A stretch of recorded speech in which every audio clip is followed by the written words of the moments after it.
Okay, what I want to take you through now is some aids for you as a driver when you arrive at Buffaload in knowing and understanding how to get from your site location to the depot for your collection or delivery.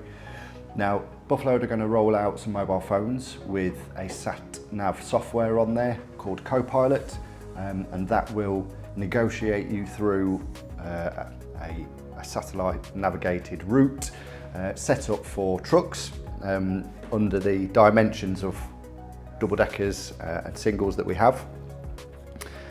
In the meantime, a lot of drivers have their own sat-nav appliances. Just make sure if you are using your own satellite navigation systems, it's not on your phone set up for a car.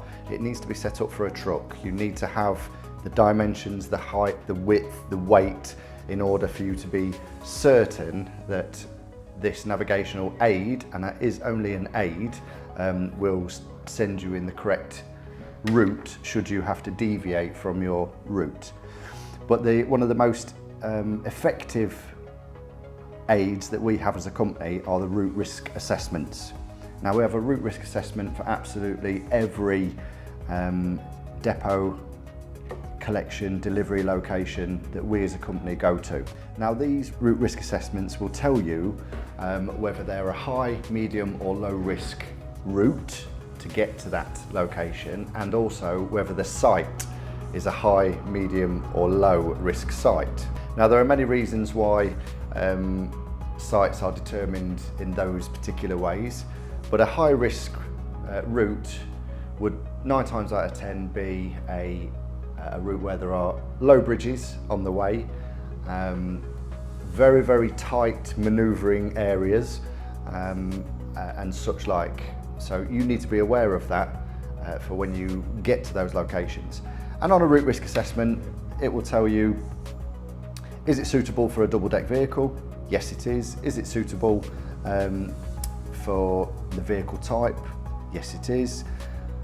The route risk rating level for this one I've chosen is Tesco Hinckley, and the reason I've chosen Tesco Hinckley is because we have had a bridge strike on one of the low bridges close to Tesco Hinckley.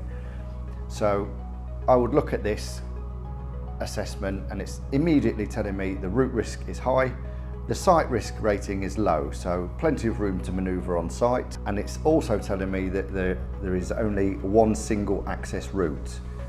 So I need to make sure I know where that route is, because that's the only way that I can get to that site safely and not run the risk of hitting one of the bridges around Hinckley.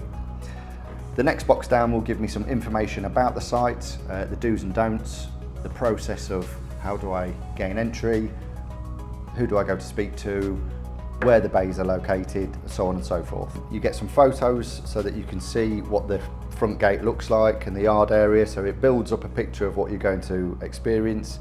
And then finally, I've got a route in detail of the site itself, where it will show me where the goods in offices, the parking bays, and all that good information that will just make it a seamless process in getting to that depot.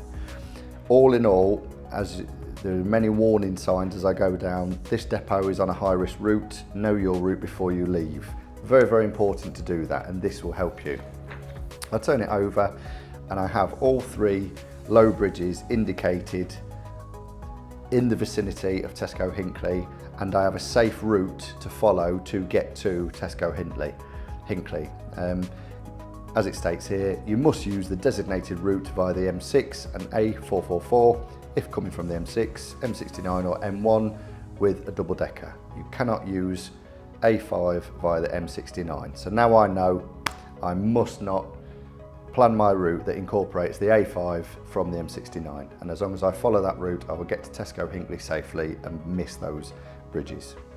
And then there's just a little bit of information at the bottom. This is what happens when you ignore the road signs and a damaged trailer.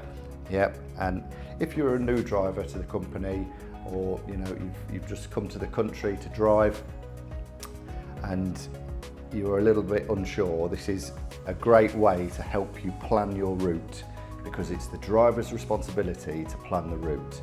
It's not down to the transport team to plan your route for you. It's not down to, you know, the transport manager to say, you know, I've done this all for you, just follow it. It's down to the driver, all right? So this is an aid as well as your own aids, sat navs, route maps. By all means, use Google to zoom in on your delivery or collection location, so you have a better understanding of the ground that you're going to. But route risk assessments are your first port of call, all right, and that will enable you to plan your route effectively. Okay, so what I'm going to take you through now then is driving and keeping a good road position. So right at this moment in time, I'm coming up to a junction that I'm going to need to exit, and what I want to be doing is allowing all the other road users around me to understand and know what I'm doing because of the size of my vehicle. I've got a number of assets that can assist me.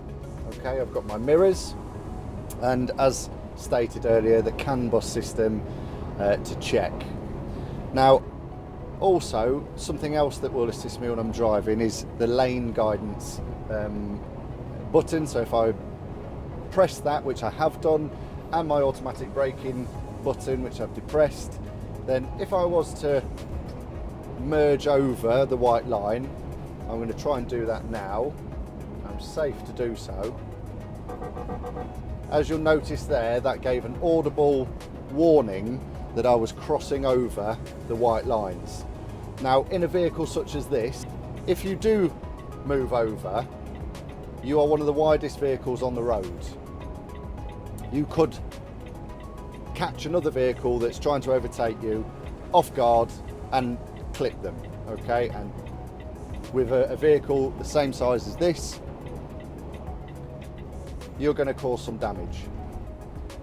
So now I've just exited the road that I'm on, and I'm now going to come up to a junction, and I'm allowing the vehicle to slow itself down, okay, nice and steady, coasting its way up, and I'm indicating my intentions to all other road users, and I'm making sure that I use all of the road, okay.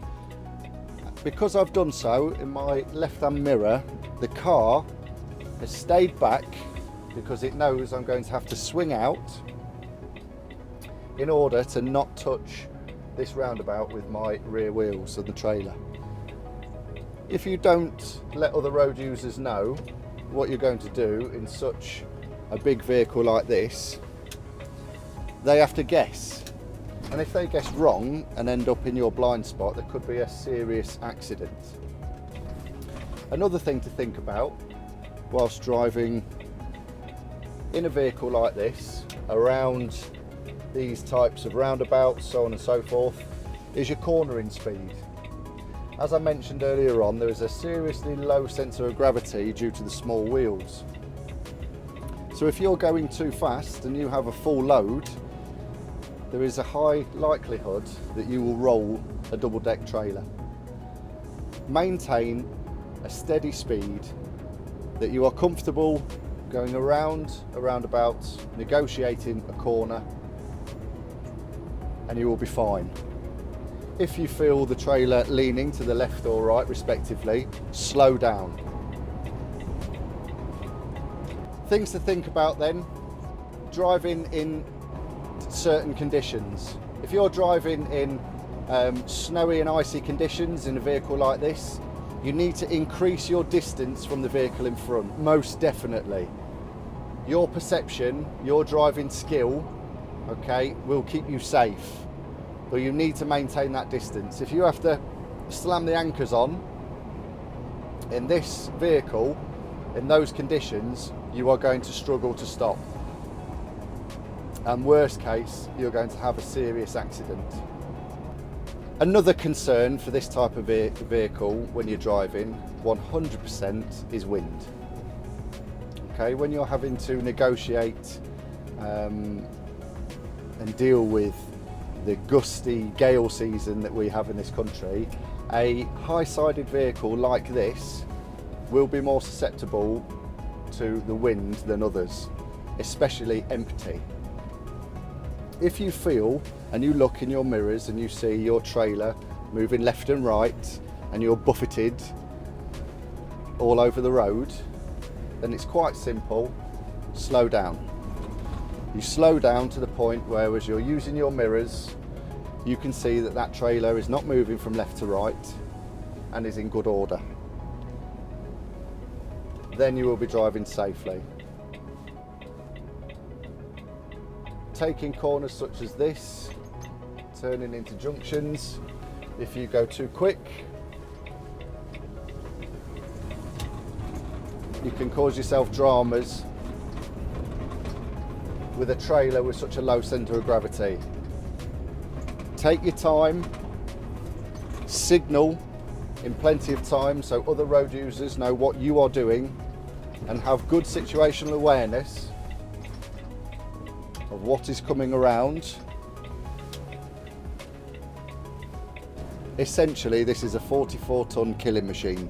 Yeah, and what you don't want to do is ever fall into that terrible scenario where you have caused a road traffic incident due to your poor driving style.